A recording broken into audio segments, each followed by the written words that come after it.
Bismillahirrahmanirrahim. Assalamualaikum warahmatullahi wabarakatuh. Apa khabar para pelajar? Kita teruskan dengan sesi memahami sukatan pelajaran dengan lebih baik, supaya kita dapat menjawab soalan dengan lebih jelas. Hari ini kita akan membicarakan tentang Persekutuan Amerika Syarikat. Apakah sebenarnya persekutuan? Adakah Persekutuan Amerika Syarikat ini sama seperti Persekutuan Malaysia? Jadi ada beberapa perkara penting yang perlu kita faham tentang bentuk kerajaan yang dipanggil persekutuan ini. Jadi Amerika Syarikat adalah sebuah negara persekutuan di mana terdapatnya kerajaan pusat dan juga kerajaan negeri serta kerajaan tempatan ataupun PBT. Jadi teruskan bersama saya untuk memahami apa yang dikatakan sebagai Persekutuan Amerika Syarikat. Negara Persekutuan Amerika Syarikat, di mana persekutuan itu merupakan gabungan beberapa buah negeri ataupun wilayah yang dahulunya bebas tetapi kemudiannya menjadi negara yang bersekutu di bawah satu perlembagaan pusat yang mengetuai kerajaan yang dipanggil kerajaan pusat. Kalau di Amerika ini, kerajaan pusatnya berpusat di Washington DC. Ini kalau di Malaysia, pusat persekutuan atau kerajaan pusat persekutuan itu di Putrajaya. Faktor yang memungkinkan sesebuah negara itu membentuk negara persekutuan. Pertama, mempunyai pertahanan sesebuah negara itu lemah untuk menghadapi ancaman kuasa luar. Kalau ada banyak negeri, maka dia sukar untuk mewujudkan satu tentera persekutuan sebab hanya ada banyak negeri. Jadi setiap negeri nanti mungkin ada pertahanannya sendiri. Jadi itu tidak menjamin sesuatu jaminan keselamatan kepada keseluruhan wilayah itu. Itu sebab yang pertama. Sebab yang kedua, kedudukan akan lemah jika mereka menjalankan aktiviti ekonomi secara bersendirian. Begitu juga kalau setiap negeri itu berdiri sendiri. Kalau di Amerika ada 50 negeri, ada 50 negara, maka sukar. Dari segi ekonomi itu, ada negeri mungkin kaya, ada mungkin negeri yang sederhana ataupun miskin. Jadi dari segi ekonomi itu juga tidak kuat berbanding dengan satu persekutuan yang akan membentuk satu kekuatan ekonomi dalam kuantiti yang besar dengan jumlah penduduk yang besar, hasil ekonomi yang banyak serta kepelbagaian kegiatan ekonomi itu boleh dilaksanakan. Jadi persekutuan ini adalah pada awalnya adalah berbentuk satu persekutuan yang dipersetujui oleh semua negeri atau wilayah di bawahnya pada awalnya secara sukarela, dan akhirnya persekutuan ini semakin kuat, semakin kukuh dengan perubahan dari segi perlembagaan dan sebagainya. Dan itulah yang menjadikan Amerika sebuah negara persekutuan yang ada seperti hari ini. Mari kita lihat struktur persekutuan seperti mana yang ada di Amerika Syarikat ini. Struktur itu akan menunjukkan bidang kuasa masing-masing dalam perkara-perkara tertentu. Contoh, kerajaan persekutuan Amerika terdiri daripada 3 kerajaan. Pertama, kerajaan pusat, itu yang berpusat di Washington DC, dan di bawahnya adalah kerajaan-kerajaan negeri yang bergabung secara bersekutu dengan Persekutuan Amerika Syarikat ini dengan negeri-negeri yang berada di bawah kerajaan pusat ini. Itu dipanggil kuasa kerajaan negeri. Dan di dalam setiap negeri itu ada kerajaan tempatan ataupun PBT, Majlis Perbandaran, yang akan menguruskan pentadbiran di peringkat daerah ataupun bandar. Jadi ketiga-tiga struktur ini bergabung di dalam sebuah persekutuan. Dengan sendirinya, wilayah-wilayah berkenaan menyerahkan kedaulatan wilayah dan ketaatan rakyat tertumpu kepada kerajaan persekutuan. Kerajaan tempatan, kerajaan negeri, kerajaan pusat yang mengetuai persekutuan. Jadi ada bidang kuasa kerajaan pusat dan bidang kuasa kerajaan negeri serta kerajaan tempatan.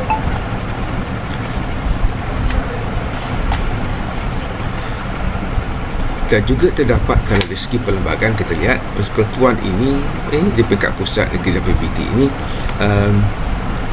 ada perkara-perkara tertentu yang dilindungi dan dijamin oleh persekutuan, oleh perlembagaan persekutuan. Jadi ada itu yang dipanggil bidang kuasa kerajaan pusat, bidang kuasa kerajaan negeri dan bidang kuasa kerajaan tempatan dalam mengurus pemerintahan dan pentadbiran di setiap peringkat politik itu, di peringkat pusat, di peringkat wilayah dan juga di peringkat daerah mungkin dan sebagainya.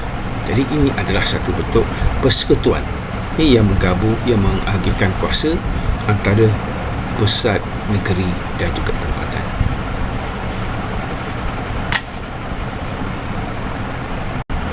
Dari segi perlembagaan, Perlembagaan Amerika Syarikat memberi kebebasan kepada negeri-negeri untuk mengubah undang-undang yang berkaitan dengan adat dan budaya tempatan, kerana setiap negeri mempunyai latar belakang dan sejarah yang berlainan. Amerika Syarikat mempunyai 50 buah negeri dan saiznya luas, di mana penduduknya terdiri daripada berbilang kaum. Jadi negara persekutuan yang dibentuk daripada 13 buah negeri yang pernah menjadi koloni British. Itulah yang awal yang membentuk negara Amerika Syarikat. Jadi dalam artikel persekutuan yang digubal selepas Amerika Syarikat bebas daripada kerajaan British, namun artikel yang dianggap sebagai piagam kerajaan pertama dari Amerika telah mewujudkan sebuah kerajaan yang lemah. Jadi mereka perlu mengubal semula perlembagaan Amerika untuk mengukuhkan kedudukan persekutuan, iaitu kerajaan pusat sebagai ketua yang mengetuai kerajaan persekutuan ini. Jadi kerajaan pusat telah diberi kuasa yang banyak untuk mengurus tadbir keseluruhan wilayah Amerika Syarikat. Pada peringkat awal pelaksanaan sebuah persekutuan Amerika Syarikat ini berlaku beberapa kekurangan yang telah memberi kesan kepada persekutuan ini dari segi keberkesanannya dalam melaksanakan pemerintahan dan pentadbiran. Pertama, disebabkan kerajaan baru ini tidak dapat melaksanakan projek-projek pembangunan kerana mereka tidak mempunyai sumber kewangan yang mencukupi disebabkan tiada kuasa untuk memungut cukai. Jadi sistem cukai belum diseragamkan pada peringkat awal. Kedua, kedudukan kewangan kerajaan persekutuan hanya bergantung kepada sumbangan kerajaan-kerajaan negeri. Ini menjadikan kerajaan persekutuan itu tidak kuat dan tidak mempunyai dana untuk membiayai projek-projek pembangunan. Perkara yang ketiga adalah kerajaan persekutuan juga tidak dibenarkan membentuk sistem perdagangan antara negeri atau dengan negara yang lain. Jadi setiap negeri itu menguruskan perdagangannya sendiri. Jadi sudah pasti ini tidak akan memberi kelebihan kepada kerajaan persekutuan. Kelemahan kerajaan persekutuan tersebut perlu diperbaiki, di mana persetujuan telah dibuat daripada negeri-negeri yang diperlukan untuk menambah bidang kuasa kerajaan persekutuan. Ini adalah usaha awal ini dalam di masa pembentukan sebuah persekutuan yang awal di Amerika Syarikat. Mereka cuba untuk mengatasi masalah-masalah ini untuk memberi kuasa yang lebih kepada kerajaan persekutuan bagi memudahkan mereka menjalankan satu pentadbiran dan juga pemerintahan yang lebih berkesan, lebih memberi makna kepada persekutuan itu sendiri. Langkah ke arah memperkukuhkan persekutuan Amerika Syarikat adalah yang sangat penting terbentuknya Convention Philadelphia tahun 1787. Dalam convention ini sebuah perlembagaan baru Amerika telah dicapai secara kompromi dengan 13 negeri yang awal tadi. Itu negeri yang dikatakan sebagai koloni British. Pada tahun 1788, 9 buah negeri mengesahkan perlembagaan baru tersebut, mana New York masih belum mengesahkan perlembagaan tersebut kerana pihak anti-federal mempunyai pengaruh yang kuat terutamanya di kawasan luar bandar. Jadi pemimpin seperti Alexander Hamilton, John Key, James Madison cuba mempengaruhi penduduk awam supaya menyokong perlembagaan baru itu bagi memberi kuasa yang lebih kepada kerajaan persekutuan. Mereka telah menerbitkan buku yang dikenali sebagai The Federalist. Akhirnya New York memberi persetujuan. Ini satu langkah penting yang membolehkan mereka membentuk satu perlembagaan yang memberi kuasa yang lebih kepada kerajaan persekutuan. Kejayaan golongan federalis ini merupakan kejayaan pada peringkat awal. Kerajaan persekutuan perlu mengatasi beberapa masalah di peringkat kebangsaan, seperti dari segi pembagian kuasa persekutuan, dan pada masa yang sama perlu memberikan hak rakyat dan kedaulatan negeri-negeri. Ini antara isu penting yang perlu diselesaikan untuk memperkukuhkan sebuah persekutuan seperti Amerika Syarikat yang mempunyai negeri dan wilayah serta penduduk yang ramai. Wilayah yang luas, penduduk yang ramai. Ini yang dikatakan sebagai 13 koloni British, 13 negeri atau state yang merupakan wilayah yang dibuka oleh koloni British, seperti New Hampshire, Massachusetts, Rhode Island, Connecticut, New York, New Jersey, Pennsylvania, Delaware,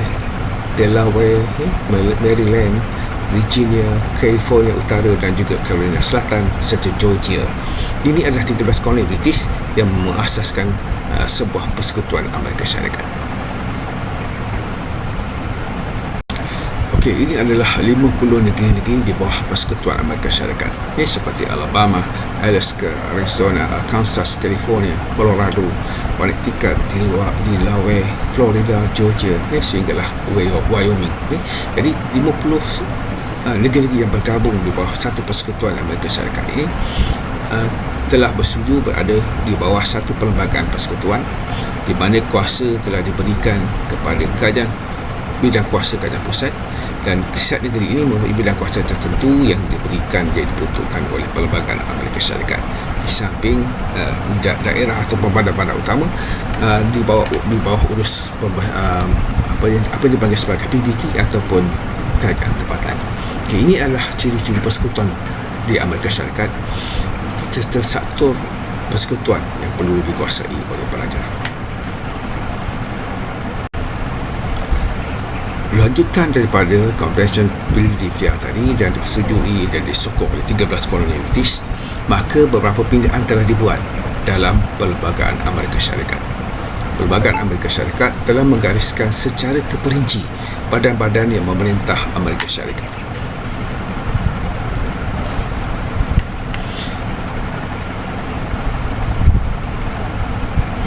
Perlembagaan ini telah memberi kuasa kepada kerajaan persekutuan dari segi mewujudkan mata wang yang seragam di seluruh Persekutuan Amerika Syarikat. Kedua, mengisytiharkan peperangan adalah bidang kuasa kerajaan pusat. Mengenakan cukai juga diberikan kepada kerajaan pusat. Menggubal undang-undang berkaitan dengan kehakiman juga adalah bidang kuasa kerajaan pusat, dan juga menguasai bidang perdagangan. Ini antara perkara penting yang mengukuhkan kerajaan pusat sebagai ketua Persekutuan Amerika Syarikat. Presiden boleh membatalkan undang-undang dengan menggunakan kuasa veto dan boleh mengawasi Kongres. Ini antara perkara yang diubah dalam Perlembagaan baru Amerika Syarikat. Kongres pula mempunyai 2/3 undi di kedua-dua Dewan Senat dan Dewan Perwakilan boleh mengatasi kuasa veto Presiden. Maksudnya jika Kongres memiliki 2/3 daripada ahli Senat dan Dewan Perwakilan, maka dia boleh mengatasi kuasa veto yang diberikan kepada Presiden. Ini adalah satu sistem timbang tara sebagai perlindungan kepada unsur-unsur authoritarian ataupun satu unsur kuku besi, unsur kuasa mutlak kepada Presiden, dan juga mengatasi masalah berkaitan dengan kefahaman ataupun ideologi yang radikal. Jadi apabila mengubah undang-undang, satu pihak boleh mengawasi pihak yang lain. Ini yang dipanggil sebagai satu sistem timbang tara dalam Perlembagaan Amerika Syarikat. Setelah perlembagaan baru dibentuk, disesuaikan untuk memberi kuasa yang lebih kepada kerajaan persekutuan, maka kerajaan persekutuan telah diberi kuasa yang lebih luas. Ini berdasarkan kepada peruntukan perlembagaan. Apabila diberikan kuasa, rakyat tidak menentang kerana kebebasan dan hak peribadi mereka tidak terjejas. Kuasa yang berkaitan dengan dasar luar perdagangan diberikan pada kerajaan persekutuan, di mana Amerika Syarikat telah berjaya mengawal kedudukan ekonomi dan juga politik antarabangsa. Jadi keadaan seperti ini membolehkan Amerika mengukuhkan ekonominya dan seterusnya bergiat cergas dalam politik, dan mereka menjadi kuasa besar yang mengimbangi kuasa politik dunia pada waktu itu. Dan kalau kita lihat Perang Dunia Pertama, Perang Dunia Kedua tamat setelah Amerika terlibat secara langsung dalam kedua-dua peperangan itu. Jadi peperangan itu telah memberi keuntungan kepada mereka. Jadi apa yang boleh kita simpulkan para pelajar, dalam institusi pemerintahan dan pentadbiran yang bermula daripada sistem beraja berkuasa mutlak, kemudian sistem republik sama ada kesatuan ataupun persekutuan, dan juga raja berperlembagaan. Jadi semua sistem dalam segi institusi pemerintahan dan pentadbiran ini telah membawa kepada apa yang kita katakan usaha pihak-pihak tertentu seperti raja ataupun individu yang memiliki kuasa pada waktu itu bersama dengan pembantunya iaitu golongan bangsawan, dan juga peranan gereja dan juga kedudukan rakyat Dan semua itu kita lihat berlaku konflik antara mereka yang membawa kepada apa yang dikatakan sebagai revolusi. Revolusi Inggeris 1688, Revolusi Perancis 1789, Perang Kemerdekaan Amerika 1776. Dan ini semua telah mengubah institusi pemerintahan dan pentadbiran di kebanyakan negara di dunia. Jadi apa yang berlaku di negara-negara seperti China yang dahulunya memiliki maharaja, sistem dinasti, itu juga maharaja Rusia di bawah Tsar juga akhirnya berakhir setelah berlakunya Revolusi China 1911, Revolusi Bolshevik 1917 di Rusia. Ini yang telah menamatkan sistem beraja dan diganti dengan sistem republik di bawah sebuah kerajaan republik sosialis di China dan juga di Rusia. Dan keadaan yang berlaku di Perancis dan juga di England juga telah menunjukkan perubahan yang besar dari segi institusi pemerintahan. England telah masih pada awalnya menolak sistem beraja, tetapi mengembalikan semula sistem beraja, tetapi raja berperlembagaan. Begitu juga di Perancis, yang awalnya adalah sistem raja berkuasa mutlak. Pada awalnya tak ada masalah, tetapi apabila keadaan berubah, maka mereka telah menuntut perubahan.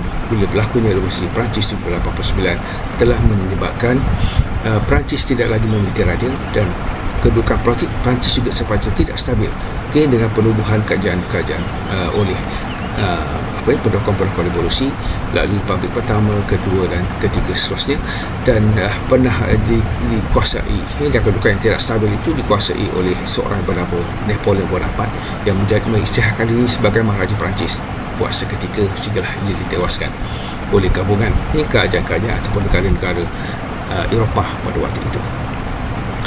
Dan ini membawa kepada wujudnya sebuah kerajaan republik di Kesatuan Perancis. Ia berbentuk kesatuan. Ia hanya seorang sahaja kerajaan pusat. Dan di Amerika pula, selepas Amerika dibuka oleh 13 koloni British itu, Amerika telah bergabung dengan wilayah negeri-negeri yang lain menjadi 50 negeri yang bergabung di bawah satu persekutuan. Dan persekutuan inilah yang menjadi asas kepada persekutuan Amerika hari ini.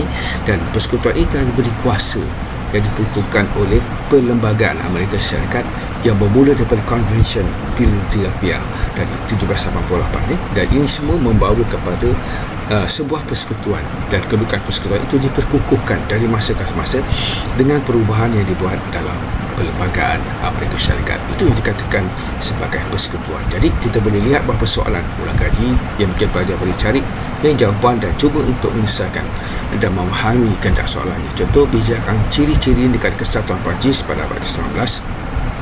Kedua, huraikan ciri-ciri negara Persekutuan Amerika Syarikat pada abad ke-19 seperti yang saya terangkan tadi, dan bincangkan perbezaan dan persamaan di antara negara Kesatuan Perancis dengan negara Persekutuan Amerika Syarikat pada abad ke-19. Juga soalan lain mungkin seperti jelaskan sejarah pembentukan negara Persekutuan Amerika pada abad ke-19 dan nyatakan perkembangan negara Kesatuan Perancis selepas berakhirnya sistem raja sehingga Republik ketiga. Itu yang dikatakan proses pembentukan sebuah kesatuan Perancis. Jadi semua ini saya telah bincangkan dalam siri-siri yang saya jelaskan dari segi memahami kehendak, memahami soalan, memahami sukatan. Jadi terus bersama saya Suku Sensei. Selamat ulang kaji dan memahamilah. Mari kita belajar sejarah dengan lebih mudah, memahaminya dengan lebih jelas supaya membolehkan kita menjawab apa sahaja soalan yang berkaitan dengan ini. Selamat berjaya, teruskan ulang kaji. Kita jumpa lagi. Terima kasih.